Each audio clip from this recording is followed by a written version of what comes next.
All right, so today we're going deep on something I think a lot of people wonder about. Yeah. What really draws people to each other? Mm-hmm. It's like we all want to be, liked and have good relationships Of and course. Yeah. but what are those qualities that really make someone magnetic? Right.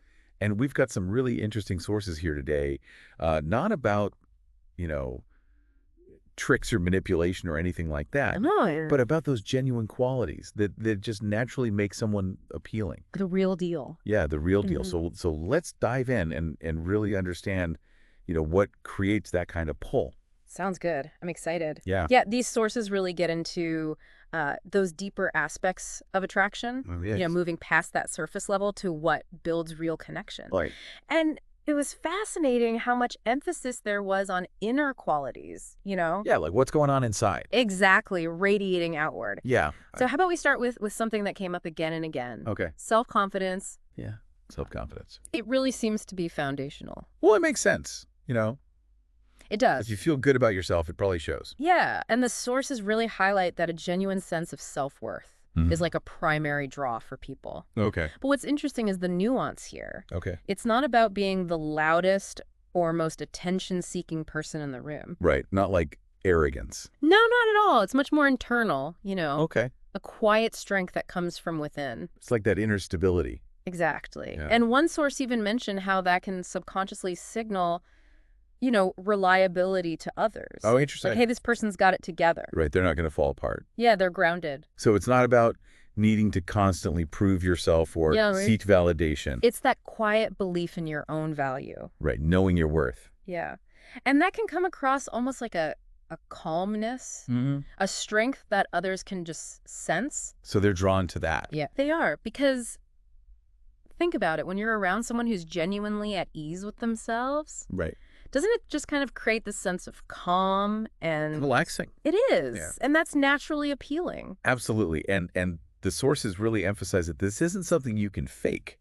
Oh, no. It's not like putting on a mask. No, it has to be genuine. Right. It's built through real personal growth, Mm-hmm. accepting all parts of yourself, the good and the bad. The strengths and the weaknesses, yeah. Yeah. Not constantly chasing external validation. That's such a crucial point. Right?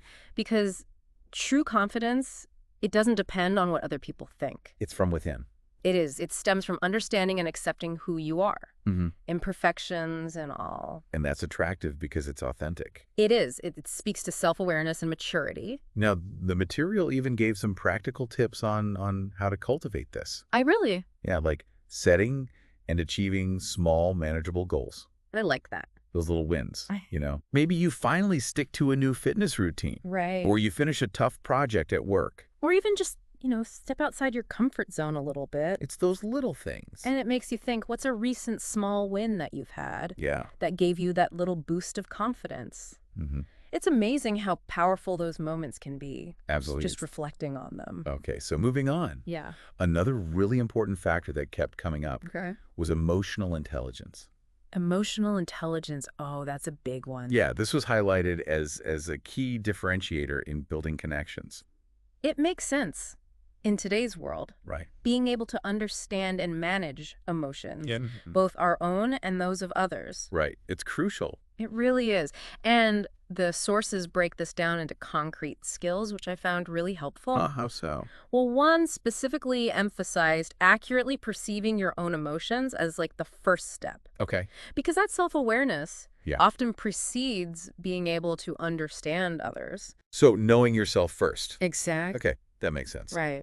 And something else that came up a lot was active listening. Oh, yeah, active listening. That's so important. It's not just waiting for your turn to talk. No, it's not. It's about really focusing on what the other person is saying. Really being present. Yeah, trying to grasp their perspective. Not just planning your response. Exactly. Yeah, it's about being fully present in the conversation, Mhm. both verbally and non-verbally. Mhm. And it goes beyond just the words themselves. Okay. It's picking up on those subtle cues like body language, tone of voice, all Right. those things that reveal the underlying emotions. It's like reading between the lines a little bit. In a way, yeah. Yeah. And then there's this emphasis on understanding someone's feelings without immediately jumping in to fix things. Oh, yeah, that's huge. Sometimes people just need to feel heard. Exactly. Understood, not necessarily have their problem solved. I think we all need that Yeah, sometimes. we do. And often the most supportive thing Mm-hmm. is simply acknowledging and validating those emotions. Right. And that's where empathy really comes in. Yeah. You know, being able to put yourself in their shoes Mm. and genuinely understand what they might be going through.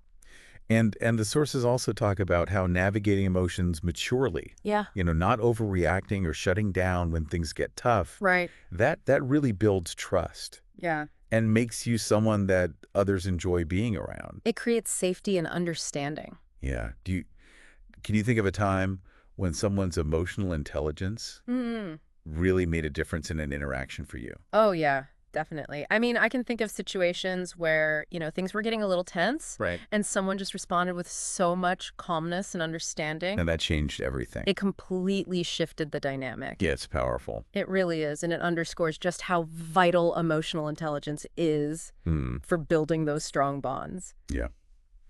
Okay, so next up, something that might surprise some people. Okay, what's that? Living with purpose. Oh, interesting. Yeah. The sources highlighted this as a surprisingly attractive quality. Purpose. I wouldn't have thought of that right away. Yeah, and they were clear that this isn't about, achieving external markers of success, Right.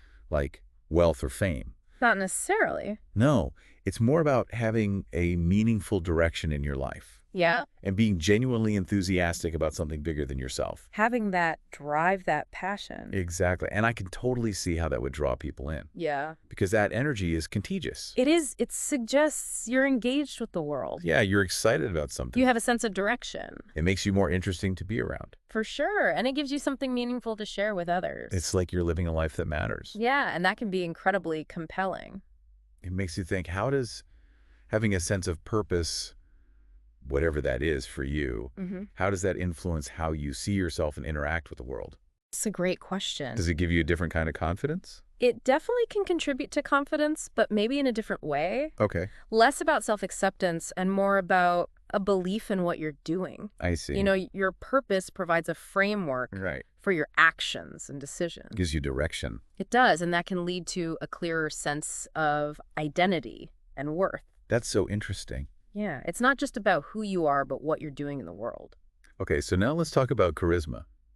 Charisma, oh, that's a tricky one. Yeah, because a lot of people think it's either you have it or you don't. Right, like you're born with it. But the sources we looked at, Yeah. they suggest it's actually a set of skills you can cultivate. Oh, that's empowering. Yeah. It makes it seem less like this mysterious gift Right. and more like a collection of behaviors you can learn. You can practice it. Exactly. And they break it down into these really tangible components, Yeah, like what? showing genuine interest in others. Oh, that's huge. Really focusing your attention on them, asking thoughtful questions, Yeah. being present in the conversation. People can really tell when you're truly engaged. Right, you can't fake it. No, they can sense it. Yeah. And then there's the nonverbal communication. Right, body language. Eye contact posture. Smiling. Yeah. These might seem like small details, but they make a big difference. Huge difference. They communicate so much, Wow. warmth, openness, confidence. It's all in those little things. It really is. And a good sense of humor. Oh, yeah. Can't forget that. Laughter is such a powerful connector. It makes people feel good. It does. It builds rapport quickly. It shows you don't take yourself too seriously. Yeah, it demonstrates a lightness, Yeah. a positive outlook. So ultimately, it seems like charisma is about making others feel good in your presence, Exactly. which naturally makes them want to be around you more. It's magnetic. It is. Right. Like, what are some small conscious ways Mhm. that you could bring more positive energy into your interactions today? Yeah. Maybe making more eye contact, Yeah. offering a genuine compliment. Little things can go a long way. They really can. Okay, shifting gears a bit. Okay. Let's talk about integrity. Integrity. Oh, that's essential. Yeah, the sources really emphasize how important it is. For lasting connections. For everything, really. It is. It's about upholding strong ethical values. Right. Doing the right thing. Consistently demonstrating integrity. And that earns respect. It does. It builds trust. And it's not just about being nice. No. It's deeper than that, It's about character. right? Like doing the right thing even when no one's watching. That's a great definition of integrity. Yeah, it's about that internal consistency between your values and your actions. It also means being Reliable. keeping your promises, Being honest. authentic in your interactions. Yeah. People can usually tell when someone's not being genuine. They can, and that erodes trust so quickly. It does. Authenticity is key. Yeah, it lets people connect with the real you. Not some facade. Exactly. And when you're not trying to be someone you're not, it creates that foundation of trust. Which is so essential for any deep connection. Think about someone you deeply trust. What are those actions that have shown you their integrity? It's often those everyday moments, Right. as well as the bigger challenges. Yeah, where you see their true character. Exactly. And those are the qualities that build not just attraction, Right. but lasting respect and admiration. Okay, lastly, something really interesting that came up. Okay. Maintaining a degree of mystery and healthy boundaries. Oh, that's intriguing. Yeah, it might seem counterintuitive, A little bit. but the sources suggest it can actually enhance attraction. How so? Well, one even mentioned the idea of scarcity. Scarcity, okay. Like limited availability can increase perceived value.